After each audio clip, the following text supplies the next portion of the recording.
Hello செல்லா குட்டீஸ், இன்னைக்கு ஆலிஸ்வெல் சேனலில் தக்காளி தொக்கு எப்படி பண்ணணும் வாங்க பார்க்கலாம். இப்போ ஒரு கடாயை எடுத்துகிட்ருக்கேன். அதில் வந்து ஒரு 1-2 டீஸ்பூன் எண்ணெய் வந்து விட்டுருக்கேன். நம்ம 1/2 கிலோ தக்காளி கொஞ்சம் மேலே எடுத்துருக்கோம். அதுக்கு நமக்கு இந்த ஆயில் போதும். கொஞ்சோண்டு கடுகு, நல்லா பொரியட்டும் கடுகு.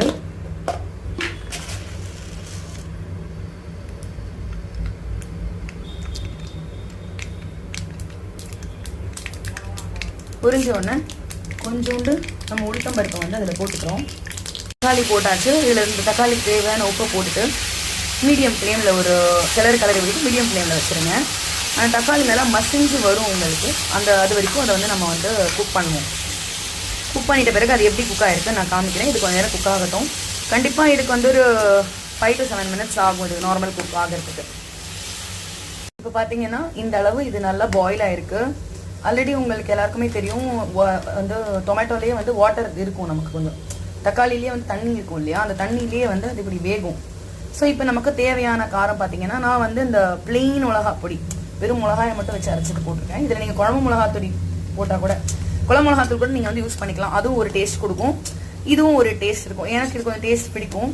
ஸோ வெறும் மிளகா பொடி வந்து மிளகா பொடி போட்ட பிறகு இது அப்படி கொதிக்கணும். இது நல்லா ஒரு 5 minutes நல்லா சுண்டுற அளவுக்கு நல்லா கொதிக்கிட்டோம் இது சிம்மிலேயே. ஸோ சுட சுட ஆவி பறக்க தக்காளி தொக்கு சிம்பிளாக ஈஸியாக ரெடி ஆயிடுச்சு. இது நம்ம வந்து இப்போ ஊத்தப்பத்தோட சேர்ந்து சாப்பிட்டு பார்க்கலாம் கைஸ்.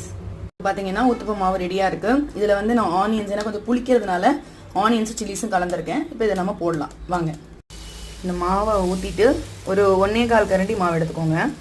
ஊத்தப்பனாலே கொஞ்சம் தடியாக சுட தான் சரியாக இருக்கும். நான் கொஞ்சம் வெங்காயத்தை பெருசாக தான் போட்டிருக்கேன். ஏன்னா அப்படி கடிச்சிட்டு சாப்பிட்டா நல்லா இருக்குங்கிறதுக்காக.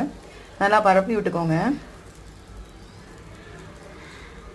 ரவுண்டாக முடியும்னா ரவுண்டாக ஊற்றுறது, முடியாத பட்சத்தில் என்ன, ஆக்சுவலி இது ஊத்தப்பம் வந்து பெரிய வெங்காயமாக நம்ம நறுக்கி போடுறதுனால கொஞ்சம் வந்து இப்படி தான் இருக்கும். நல்லா இது ரோஸ்ட் ஆன பிறகு ஃபஸ்ட்டு பார்த்தீங்கன்னா அந்த ஊத்தப்பம் வந்து நமக்கு இப்படி வந்திருக்கு.